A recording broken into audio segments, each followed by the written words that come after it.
nós vimos diversas vezes os discípulos do Senhor Jesus Cristo sendo exortados acerca do perigo da incredulidade. Nós vimos isso em diversos textos, talvez os mais famosos, que mais sejam lembrados pelos irmãos, lá em meio ao mar revolto, em meio à tempestade, após a multiplicação dos pães, né, lá no fermento dos fariseus. Então, eles o tempo todo são muito alertados acerca disso, e Marcos não esconde de maneira nenhuma. De fato, nesse evangelho, nós vimos que as primeiras palavras atribuídas ao Senhor Jesus Cristo por Marcos ali, né, as primeiras palavras ditas como tendo sido escritas, como tendo sido ditas pelo Senhor Jesus Cristo, lá em Marcos 1, versículo 15, tratam diretamente sobre uma ordem de oposição à incredulidade. Quando o Senhor Jesus Cristo fala sobre o Evangelho, onde eles deveriam, o reino de Deus é chegado, arrependam-se e creiam no Evangelho. Os discípulos de Jesus Cristo, do Senhor Jesus Cristo, são aqueles que creem, não de maneira aleatória, não sem fundamento, mas creem, e porque creem, eles peregrinam neste mundo pela fé, não por vista. O fato dos discípulos crerem no Senhor Jesus Cristo, o fato de crerem, os conduz a viverem de acordo com aquilo que creem. Nós vimos diversas vezes os discípulos falhando nesse crer, falhando em viver, em caminhar de acordo com a instrução e a fé que estava sendo dada a eles. Nós vimos isso algumas vezes, esses discípulos sendo conduzidos por olhos carnais e não por aquilo que eles viam que conduzia o Senhor Jesus Cristo. Os discípulos sem conseguir enxergar um palmo em sua frente. Nós vimos isso ao longo desse evangelho e é muito importante nós percebermos que ali está sendo representado também aquilo que nós comumente vivemos, falhando também e sendo sustentados pelo Senhor. Eles foram retratados como aqueles que falhavam, aqueles que se comportavam de maneira incrédula muitas vezes, até que o Cristo ressurreto os busca. Vai até eles e dissipa toda dúvida, e então os envia e os capacita. Obviamente não é narrado tudo isso aqui em Marcos, mas os envia e os capacita para que eles possam conduzir outros a crerem também por meio do seu testemunho. Nesses últimos versículos de Marcos, nós veremos algumas lições acerca dessa relação entre o Cristo ressurreto, que surge, que aparece aos seus discípulos, e como isso molda o caminho do discipulado. Nós veremos, na verdade, duas lições maiores, duas lições gerais acerca disso. A primeira lição é que o encontro com o Cristo ressurreto, ele liberta da incredulidade. Ele liberta da incredulidade. E o segundo é que a incredulidade ela é vencida por meio da palavra e da comunhão. E eu vou explicar melhor esses pontos. Mas antes disso, meus irmãos, eu preciso fazer aqui um esclarecimento junto aos irmãos acerca destes versículos finais do Evangelho segundo Marcos. Existe uma discussão antiga que trata se esses versículos do 9 ao versículo 20, eles pertencem ao capítulo 16 de Marcos, ou eles foram uma adição posterior, feita por alguém, alguém que copiava, né, um copista, né, dos manuscritos originais. Por isso, e é importante falar sobre isso aqui, pode ser que você tenha em sua casa uma Bíblia com uma outra versão, uma versão que não a ARA, né? Ou então uma Bíblia de estudo que traga alguma nota de rodapé falando exatamente sobre essa discussão, sobre esse ponto. E então nós precisamos entender melhor o que isso significa. Alguns dos manuscritos mais antigos, aqueles que deram origem às nossas traduções, estes não possuem, alguns destes não possuem os versículos de 9 a 20. Além disso, existem evidências internas acerca do estilo de escrita de Marcos, das principais palavras que ele utiliza, que são diferentes desse versículo 9 até o versículo 20, o que pode apontar para uma complementação ou um resumo posterior que foi feito por alguém que queria trazer ali um fechamento para esse evangelho, né, para que ele não finalizasse nesse versículo 8, onde todos correm desesperados e ali sem qualquer esperança. Mas por que nós podemos ficar tranquilos e meditarmos nesses versículos como sendo a palavra de Deus? Por que iremos refletir sobre esses versículos aqui? Primeiro, porque não existe um consenso acerca dessa questão. Não existe consenso. A prova disso é que a nossa versão, a versão padrão que utilizamos aqui, a versão ARA, ela não traz qualquer menção acerca dessa discussão. E mesmo outras versões, a grande maioria de outras versões, elas trazem ali citações, trazem colchetes que mostram, que tratam um pouco sobre esse assunto. Em segundo lugar, os versículos de 9 a 20, de maneira nenhuma, eles contradizem qualquer outro relato que seja encontrado nas Escrituras. Não há contradição entre estes versículos. Inclusive, nós podemos ver, e se você puder acompanhar na sua Bíblia, você vai ver que existem citações de trechos em outros evangelhos que mostram esse texto paralelo a outros evangelhos. Do 14 ao 18, por exemplo, na minha Bíblia, que não aparece, mas existem aqui várias menções, nós veremos isso, mas na outra mensagem, em outro dia, na próxima quarta, com a graça do Senhor, existem aqui citações, alusões a textos do livro de Atos, né, e de outros evangelhos.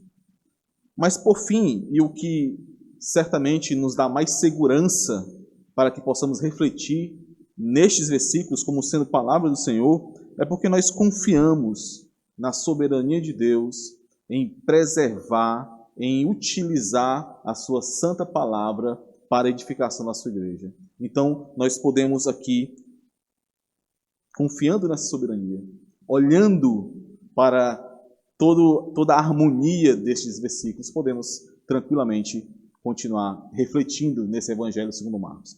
Só quis trazer essa explicação para que os irmãos não sejam pegos de surpresa por aí, caso isso seja levantado em algum momento. Mas voltando então ao nosso texto, nós iremos refletir nestas duas lições acerca da relação entre o encontro com Cristo ressurreto e o impacto disso no caminho do discipulado. Vamos orar mais uma vez? Amado Deus, ó Senhor, nós vivemos por meio da Tua palavra, pela fé que nos foi dada, olhando para o alto, olhando para o autor e consumador da nossa fé. Nos ajuda, Senhor, a termos essa fé fortalecida um pouco mais hoje, de maneira que possamos caminhar neste mundo mau, sendo testemunhas do Senhor, apresentando esta fé em cada ação que nós tomamos, em cada decisão, em cada passo que nós damos, de maneira que o Teu nome seja glorificado por meio dessa fé, Senhor. Abençoa a Tua igreja, Senhor, nos ajuda, nos fortalece, em nome de Jesus. Amém. Nosso primeiro ponto, irmãos, é o encontro com Cristo ressurreto, liberta da incredulidade. Vamos ler mais uma vez os versículos de 9 a 11, esse pequeno trecho de 9 a 11, né? Havendo ele ressuscitado de manhã cedo, no primeiro dia da semana, apareceu primeiro a Maria Madalena, da qual expelira 7 demônios. E partindo ela, foi anunciá-lo àqueles que, tendo sido companheiros de Jesus, se achavam tristes e choravam.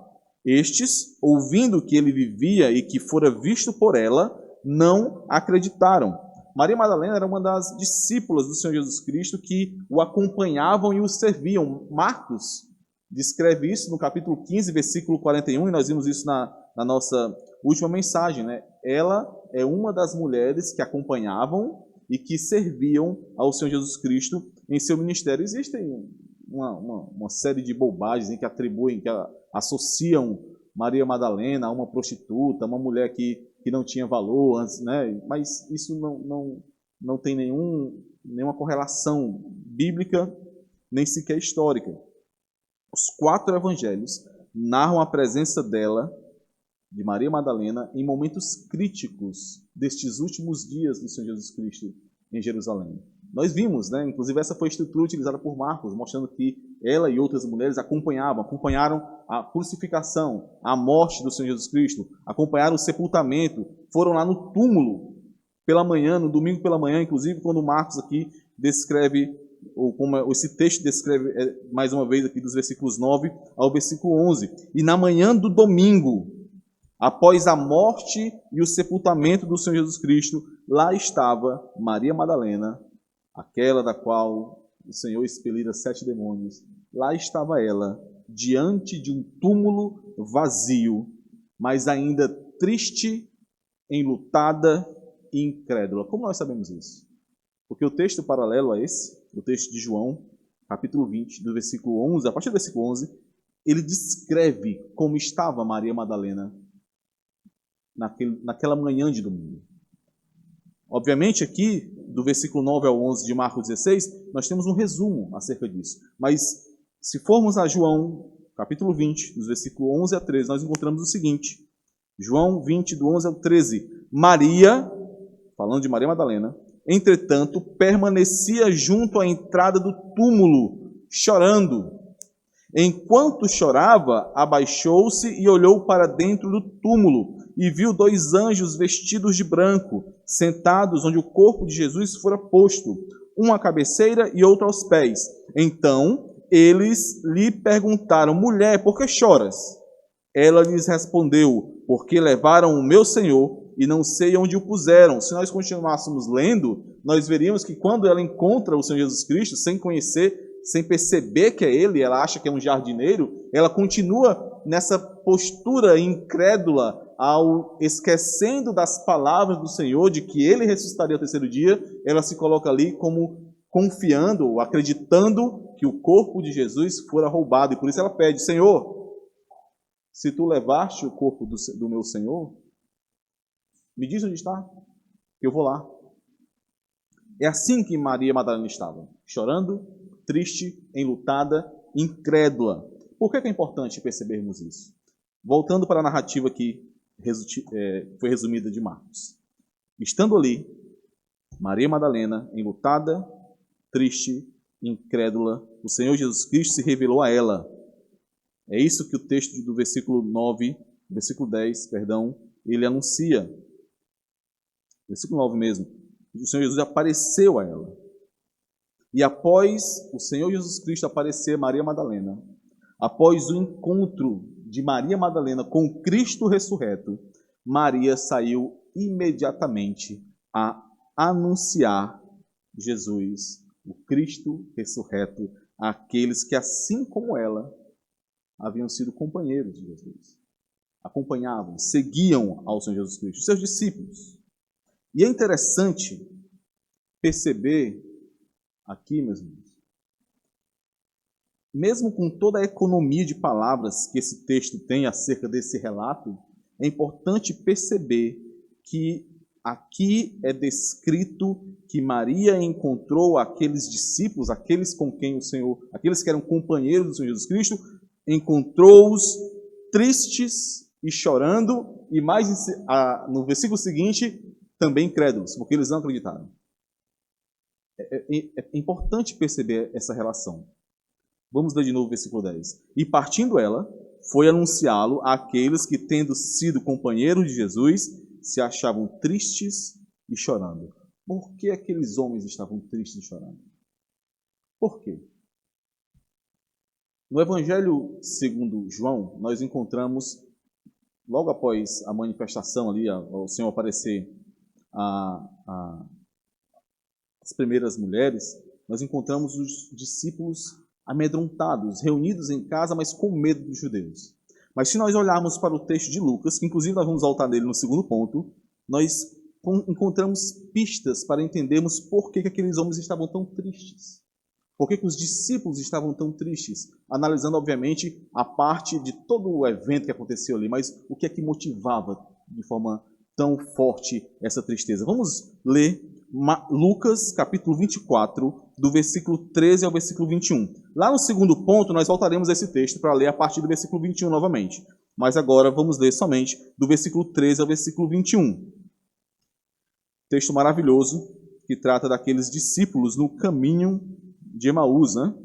Naquele mesmo dia, 2 deles estavam de caminho para uma aldeia chamada Emaús, distante de Jerusalém, 60 estádios, aproximadamente 10 quilômetros.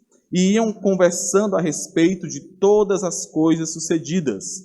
Aconteceu que, enquanto conversavam e discutiam, o próprio Jesus se aproximou e ia com eles. Os seus olhos, porém, estavam como que impedidos de o reconhecer. É a outra forma de descrever aquilo que é descrito aqui em Marcos, né, quando diz que, no versículo 12, que manifestou-se em outra forma aos 2 discípulos ali. Versículo 17. Então lhes perguntou Jesus: que é isso que vos preocupa? E de que ides tratando à medida que caminhais? E eles pararam entristecidos. Essa era a forma como eles estavam caminhando, discutindo ali, entristecidos. Um, porém, chamado Cleopas, respondeu dizendo: és o único, porventura, que, tendo estado em Jerusalém, ignoras as ocorrências destes últimos dias? E lhes perguntou: quais? Senso de humor do Senhor Jesus Cristo aí, né? Quais, né? Quais? E explicaram o que aconteceu a Jesus, o Nazareno, que era varão, profeta, poderoso em obras e palavras, diante de Deus e de todo o povo, e como os principais sacerdotes e as nossas autoridades o entregaram para ser condenado à morte e o crucificaram. Ora, versículo 21, ora, nós esperávamos que fosse ele quem havia de redimir a Israel. Mas depois de tudo isso, é já este o 3º dia, desde que tais coisas sucederam. Esses discípulos estavam tristes, estavam desesperançados ali, desanimados. E eles estavam assim porque as suas expectativas foram frustradas acerca do Senhor Jesus Cristo. Nós vimos algumas vezes que essas eram as expectativas dos discípulos do Senhor Jesus Cristo. Aquele Messias que viria para libertar o povo de Israel, para colocar Israel novamente como cabeça entre as nações, aquele que viria no poder de Davi para libertar o seu povo. Essas eram as expectativas dos discípulos, e essas expectativas foram frustradas. Eles estavam tristes, eles estavam incrédulos, porque eles esperavam um Cristo que fosse submisso à vontade deles. Um Cristo que viesse de acordo com as suas próprias expectativas, e não o Cristo que eles precisavam e que Deus enviou como redentor de suas almas. Talvez esse seja o motivo de muita frustração, tristeza e desânimo na caminhada de muitos.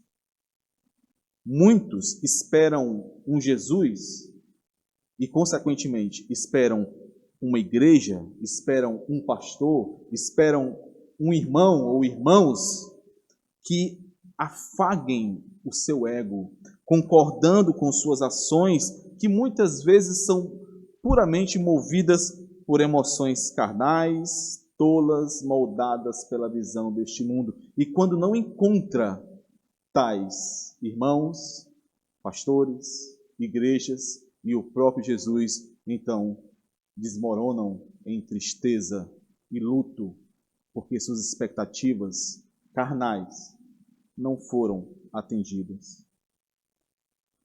Observe, irmãos, nesse texto ainda de Lucas, qual foi a resposta do Senhor Jesus Cristo a esses discípulos?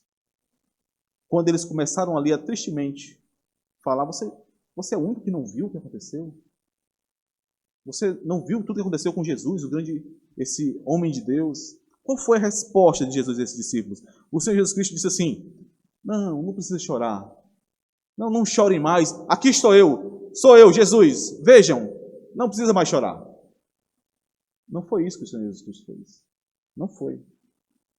Porque isso não iria gerar convicção naqueles homens. Não ia moldar a fé daqueles homens. Isso não é remédio para a incredulidade. Versículo 25 desse capítulo 24 de Lucas ainda. Então Jesus lhes disse: ó nécios e tardos de coração, para crer tudo o que os profetas disseram. Essa foi a resposta do Senhor Jesus Cristo. Você precisa daqueles que, por convicção da verdade, de que Jesus está vivo, de que o Cristo está vivo, estes anunciarão esta verdade, de maneira que você não consiga escapar dela, de maneira que você se dobre diante dela. Lembrando a você, quando você estiver desviando o olhar dessa verdade, se afogando no seu ego, seja por arrogância, seja por autocomiseração, como aquele que é punido constantemente por esse mundo, mas lembrando a você que o seu Deus está vivo e não morto. E é por isso que não há lugar para tristeza, não há lugar para autocomiseração. Catarina Vambora, esposa de Martinho Lutero, chamada a primeira dama da Reforma, né? Certa vez ela encontrou seu marido perambulando pelos corredores da casa, muito triste, abatido, deprimido, sem força, sem ânimo. Então ela foi no seu quarto, trocou de roupa e colocou uma veste de luto, todo de preto, um traje completo de luto. Então foi para o lado de Martinho Lutero. Martinho Lutero, vendo aquela arrumação, né, aquela história essa, né, olhou para sua esposa e disse: quem morreu? Quem foi que morreu para estar desse jeito, né? Catarina Vambora olhou para ele e disse: Deus morreu.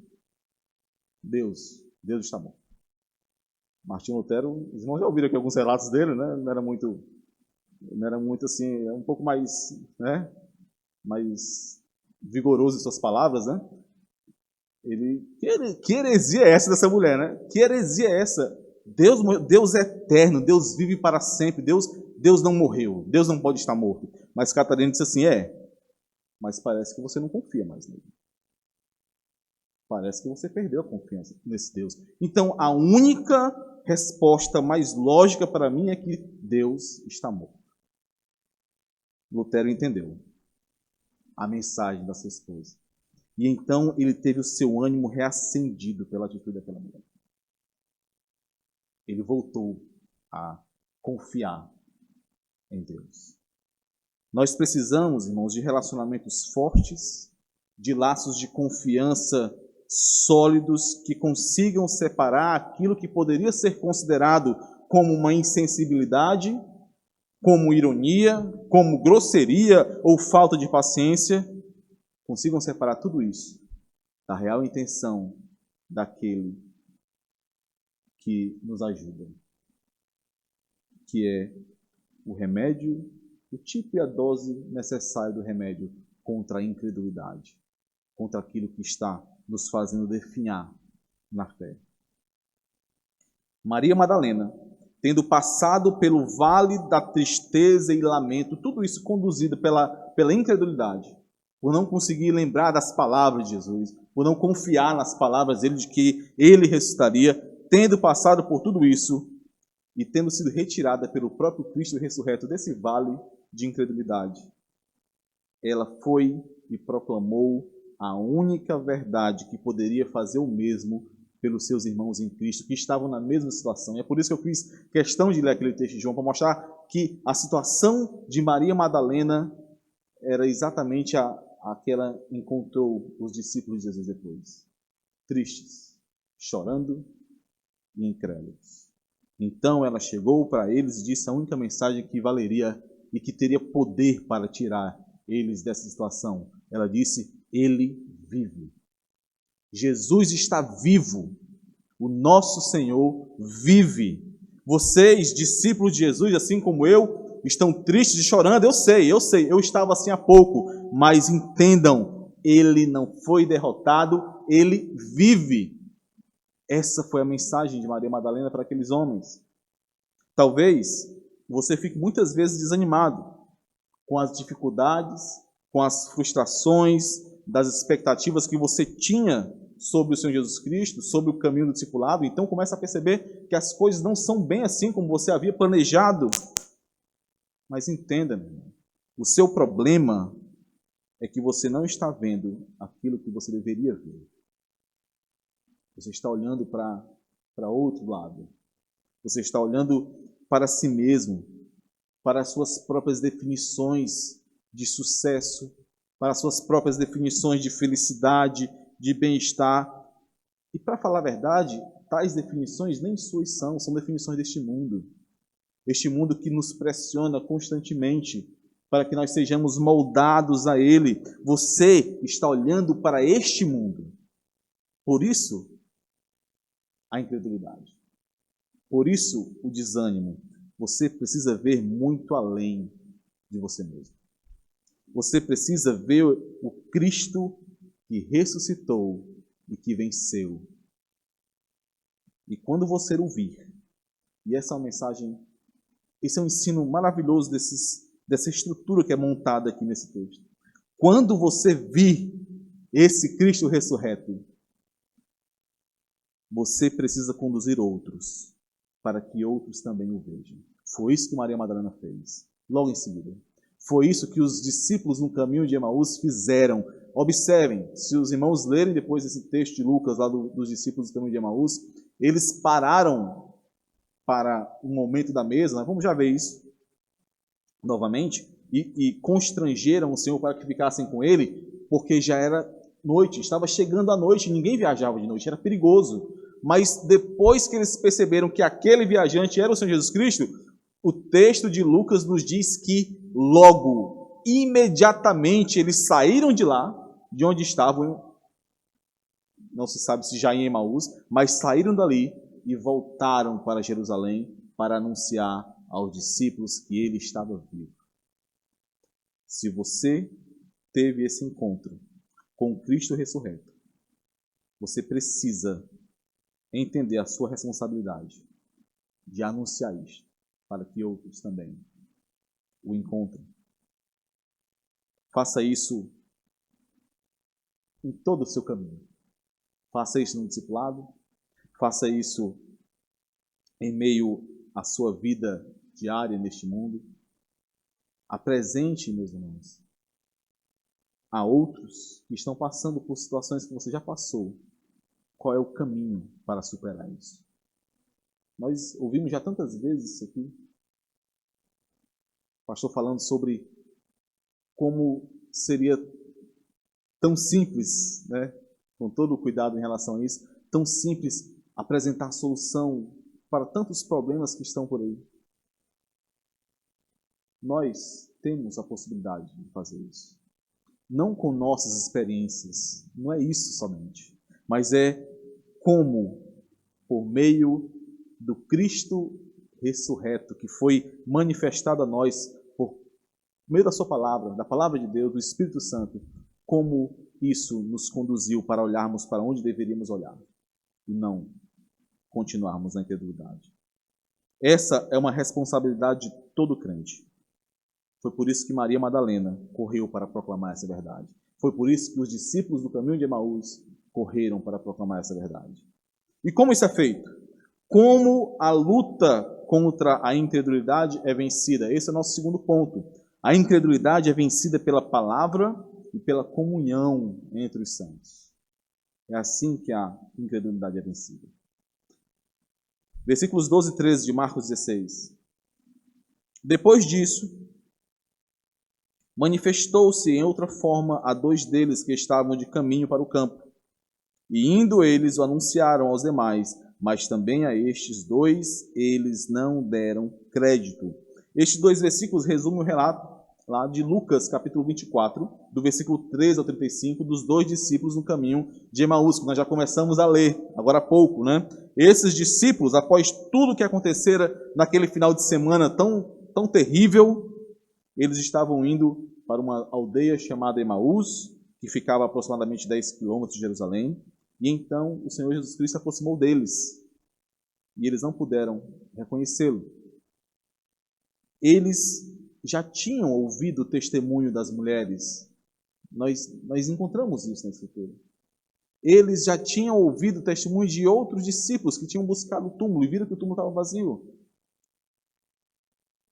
Mas, ainda assim, eles se mantiveram incrédulos. Vamos voltar para o texto de Lucas, capítulo 24. Vamos ler agora do versículo 21 ao versículo 26.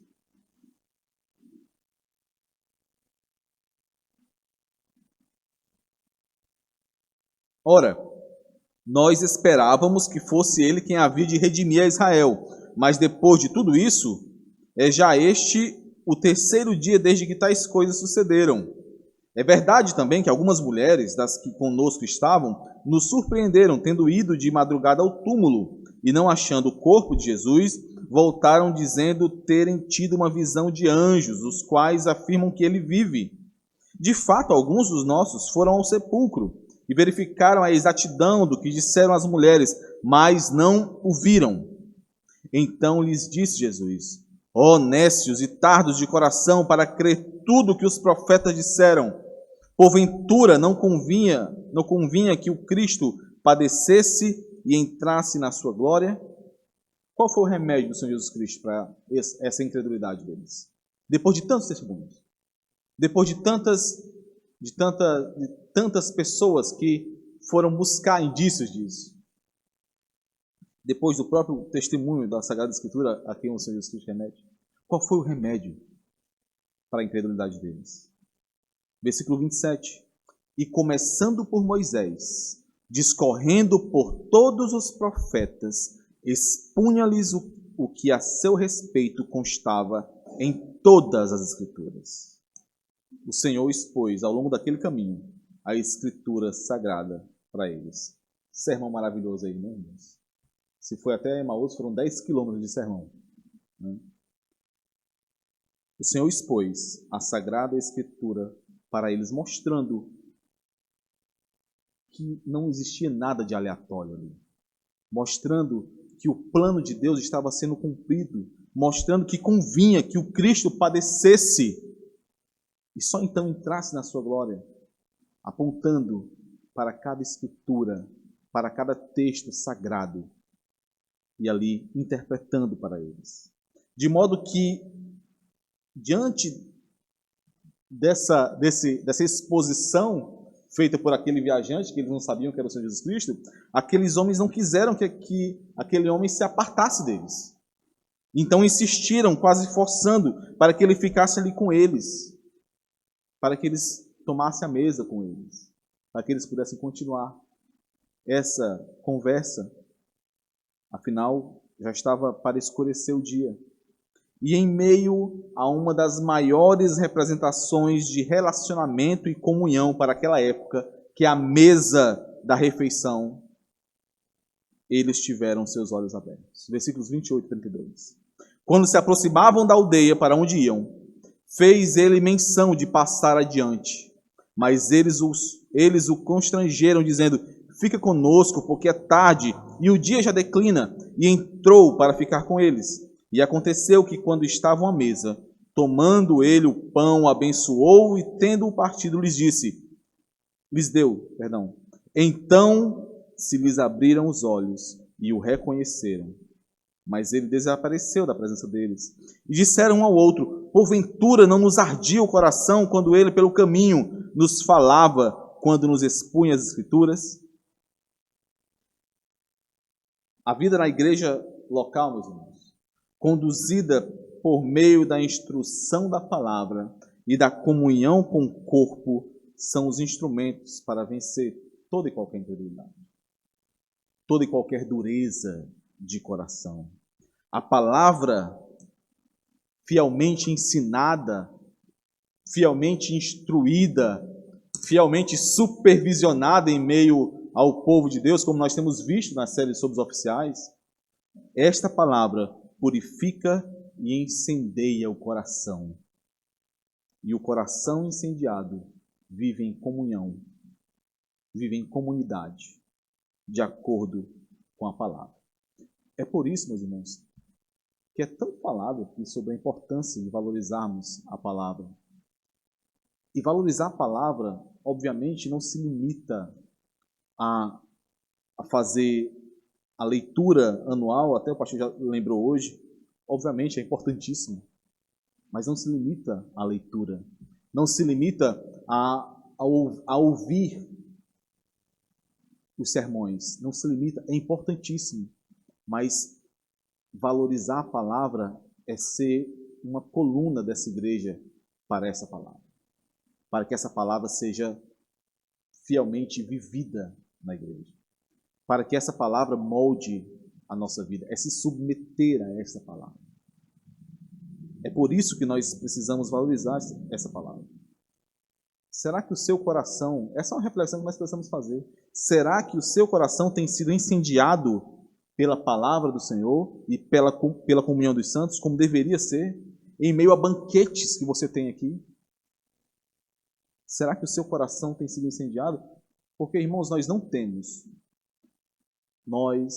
temos qualquer desculpa para não termos o nosso coração tomado, incendiado pela palavra, porque constantemente nós recebemos a pregação fiel da palavra e, além disso, a instrução desta palavra em cada aspecto de nossa vida, por meio do pastoreio, por meio de cada ação intencional dessa igreja, para que essa palavra tome nosso coração e incendeie.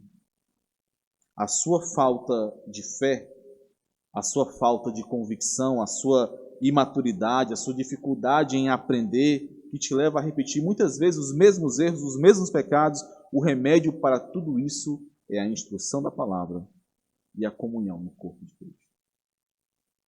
Mas assim como a instrução da palavra não se limita às pregações, comunhão com o corpo não se limita a somente participar das programações da igreja. Comunhão, meus irmãos, é fazer parte. Comunhão é estar conectado, é estar em harmonia com o corpo, é estar vibrando na mesma frequência que o corpo, que a igreja local, é ter a mesma mente, é ter o mesmo coração. E isso implica em muitas coisas, implica em submissão a essa igreja, implica em submissão a este corpo, implica em ter a sua vida tomada e ter no centro da sua vida a vida da própria igreja. Isso é comunhão com o corpo. Isso implica em sacrifício para o bem da igreja, para o bem do corpo, e não para o seu próprio bem. Tem um exemplo maravilhoso, obviamente é um exemplo da igreja primitiva acerca desse conceito de comunhão. É um texto muito conhecido, muito clássico, lá em Atos capítulo 2, versículos 42 a 47, onde Lucas nos diz que aqueles que iam sendo tomados pela palavra, eles perseveravam na doutrina dos apóstolos e na comunhão, no partir do pão e nas orações. Em cada alma havia temor, e muitos prodígios e sinais eram feitos por intermédio dos apóstolos. Todos os que creram estavam juntos e tinham tudo em comum. Vendiam as suas propriedades e bens, distribuindo o produto entre todos, à medida que alguém tinha necessidade. Perseveravam unânimes no tempo. Partiam pão de casa em casa e tomavam as suas refeições com alegria e singeleza de coração, louvando a Deus e contando com a simpatia de todo o povo. Enquanto isso, acrescentava-lhes o Senhor dia a dia os que iam sendo salvos. Comunhão. Comunhão não é somente participar dos encontros da igreja. Embora tudo isso faça parte do pacote de instrução da palavra e de fortalecimento dessa comunhão. Discipulador, você que perdeu o discipulado, reflita sobre isso. Será que você tem visto a comunhão dos santos de maneira superficial, como algo resumido à presença em programações da igreja? Será? Se for isso, talvez essa seja uma das raízes do seu problema, daquilo que te fez, por exemplo, perder o discipulado, daquilo que tem travado a tua caminhada de relacionamento com aquele que caminha contigo. Para finalizarmos, meus irmãos, só quero refletir um pouco também sobre o apanhado geral e o versículo 14 desse capítulo 16 de Marcos. Nós vimos aqui que a incredulidade dos discípulos sobreviveu ao testemunho de Maria Madalena, depois sobreviveu ao testemunho dos 2 discípulos e sobreviveu até a presença do próprio Senhor Jesus Cristo no meio deles. Textos como Lucas nos alertam sobre isso, que o Senhor Jesus chegou diante deles e ainda assim eles não criam. Ainda assim eles achavam que era um espírito que estava ali no meio deles. A incredulidade sobreviveu a tudo isso no meio deles ali. O Senhor os censurou no versículo 14, como nós lemos aqui. Os repreendeu por essa incredulidade. Versículo 14. Finalmente apareceu Jesus aos 11, quando estavam à mesa, e censurou-lhes a incredulidade e dureza de coração, porque não deram crédito aos que o tinham visto já ressuscitado. Certamente, e eu quero finalizar a nossa reflexão hoje com isso, certamente, mais tarde esses mesmos discípulos devem ter visto em muitos outros, em muitos daqueles a quem eles proclamaram o testemunho do Cristo ressurreto, estes devem ter visto muitos desses permanecerem insensíveis e incrédulos à palavra de Deus e ao testemunho que eles estavam proclamando. Essa decepção de levar a palavra, levar o testemunho do Cristo ressurreto a outros e não ser recebido de cara por outros, de enfrentar oposição, de enfrentar insensibilidade, certamente não os fez desistir daqueles que não queriam ouvir. Por quê? Porque o Senhor Jesus Cristo não desistiu deles ali. O Senhor primeiro enviou o seu testemunho por meio daquela mulher, depois por meio dos outros 2 discípulos, apareceu diante deles, ainda assim, eles resistiram. O Senhor não desistiu deles. Isso deve nos fazer persistir, meus irmãos, em meio às investidas, seja na proclamação desse testemunho àqueles que convivem conosco, onde quer que nós estejamos, seja no discipulado, em meio à condução de outros para a maturidade. Nós devemos nos lembrar constantemente que somos devedores do Senhor. Que não fomos nós que o buscamos para que então tivéssemos a visão do Cristo ressurreto. Foi Ele que, por meio da sua graça, da sua santa palavra, por meio do Espírito Santo de Deus e por meio de instrumentos que muitas vezes foram rejeitados por nós, foi por meio de tudo isso que Ele nos buscou. Ele nos buscou. Nós não podemos nos esquecer disso, nós não podemos fazer diferente disso. Quantos insistiram com você para te ajudar nesse caminho? Quantos? Quantas vezes você foi tomado pela mão, às vezes até sem entender muito bem o que estava acontecendo, mas foi tomado pela mão, e em meio à vida da igreja, em meio à instrução, em meio ao pastoreio, à supervisão da palavra, em meio à comunhão dos santos, você foi então direcionado para o Cristo ressurreto. Por que você não oferece o mesmo a outros? Por que não oferecer o mesmo a outros? Por que desistir ou não se envolver? Ainda pode ser uma opção para você. Por quê? Um encontro com o Cristo ressurreto não nos permite, irmãos, desistir de proclamar essa boa nova a outros. Não nos dá essa opção de deixar de levar a outros a palavra que pode manifestar, pode revelar a estes o Cristo que os salva, para que estes então sejam encontrados por Ele. Não há outro caminho, não há outra forma de termos um encontro com o Cristo ressurreto, senão por meio da sua palavra, por meio da sua santa igreja, proclamando a sua santa palavra e por meio da ação do seu Santo Espírito, buscando este para si. Que o Senhor nos ajude em tudo isso e que possamos ter em mente essa verdade que Ele vive. O nosso Senhor vive, e é por isso que tudo aquilo que fazemos aqui, para Ele e por meio dEle, tudo isso vale a pena de ser feito. Vamos orar.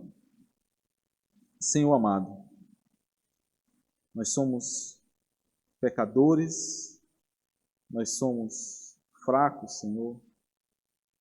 Somos ainda tão distantes daquilo que nós deveríamos ser. Mas somente por Tua graça, nós lutamos continuamente para que sejamos despojados dessa carne, desse velho homem, e então possamos viver de acordo com a Tua vontade, Senhor. Manifestando a fé que nos foi dada por meio de uma vida que louva ao Senhor. Ó Senhor, quebra a incredulidade em nós. Ó Senhor, faz-nos instrumentos do Senhor, para que outros tenham seus olhos abertos, para que outros possam ouvir as boas novas e então crerem no Senhor Jesus Cristo. Nos liberta, Senhor, da incredulidade que gera egoísmo, consumismo, que nos prende a nós mesmos e nos faz viver de maneira tão pobre e tão voltada para este mundo. Nos ajuda, Senhor, nos fortalece a Tua igreja nessa verdade. Em nome de Jesus. Amém.